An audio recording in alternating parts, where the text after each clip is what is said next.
भोपाल में 18 वर्षीय छात्रा की संदिग्ध मौत हो गई, जहां पुलिस इसे आत्महत्या मानकर चल रही है, जबकि युवती की मां का कहना है कि उसके बॉयफ्रेंड ने उसकी हत्या की है। पीड़ित मां का कहना है कि आरोपी ने न केवल आत्महत्या की कहानी बनाई बल्कि सबूत भी क्रिएट किए हैं। 2 साल पहले अपनी ख्याति अपनी मां वर्षा जैन के साथ ओबेदुल्लागंज से भोपाल शिफ्ट हुई थी और ओबेदुल्लागंज में स्कूल के दिनों से ही ख्याति का परिचय जहां तनिष्क चंद्रवंशी से था, जो उसका क्लासमेट है और बाद में उसका फ्रेंड बना। ख्याति की मां वर्षा इस रिश्ते के सख्त खिलाफ थी। 11 मई घटना वाले दिन ख्याति की मां वर्षा एक स्कूल में इंटरव्यू देने के लिए सोनकच्छ गई थी। इसी दौरान तनिष्क ख्याति के घर में दाखिल हुआ। मामला तब और गर्मा गया जब तनिष्क करीब 3 घंटे तक घर के अंदर मौजूद रहा।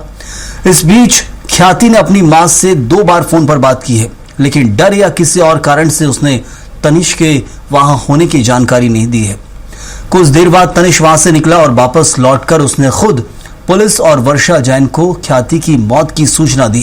इस पूरे मामले की जब पोस्टमार्टम रिपोर्ट आई तब कई चौंकाने वाले खुलासे हुए हैं। रिपोर्ट में ख्याति के शव को करीब 24 घंटे पुराना बताया गया। उसकी बाई कलाई पर कट के 2 निशान पाए गए हैं। मौत से पहले लगभग 24 घंटों तक उसने कुछ भी नहीं खाया था, ये भी रिपोर्ट में खुलासा हुआ है।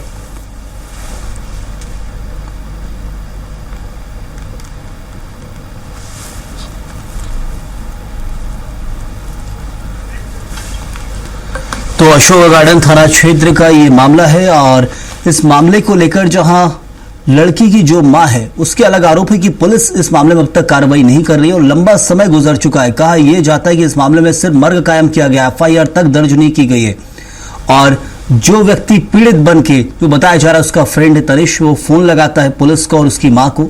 वही इस मामले में हत्यारा हो सकता है, ये मां का आरोप है अब तक, लेकिन पुलिस की कार्रवाई से जो पीड़ित पक्ष है वो असंतुष्ट है और इसलिए मुख्यमंत्री हो राज्यपाल अलग अलग जगहों पर अब तक कार्रवाई के लिए गुहार लगाई जा चुकी है, लेकिन फिर भी अब तक कोई कार्रवाई पुलिस की तरफ से नहीं की गई। लेकिन अब यह मामला उजागर हुआ है पोस्टमार्टम रिपोर्ट आने के बाद, जब पोस्टमार्टम रिपोर्ट में कई सारे खुलासे हुए हैं। जो मामला आत्महत्या का दिख रहा था उस पोस्टमार्टम रिपोर्ट में कुछ अलग एंगल नजर आ रहे हैं।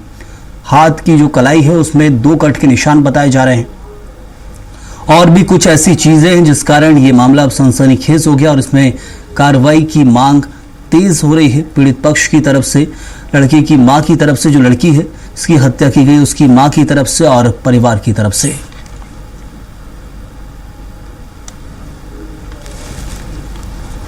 तो पोस्टमार्टम रिपोर्ट में जो खुलासे हुए उसी को आधार बनाकर पुलिस की कार्रवाई जिस एंगल में जाएगी वही सबसे महत्वपूर्ण होगा, क्योंकि कई ऐसे मामले होते हैं जो कि आत्महत्या बताकर दबा दिए जाते हैं, लेकिन उसमें गहनता से जांच हो या फिर परिवार पीछे हो उस मामलों को लेकर कि इनमें जांच की जाए, तब जाकर उनमें कुछ अलग एंगल और खुलासा निकलकर सामने आता है।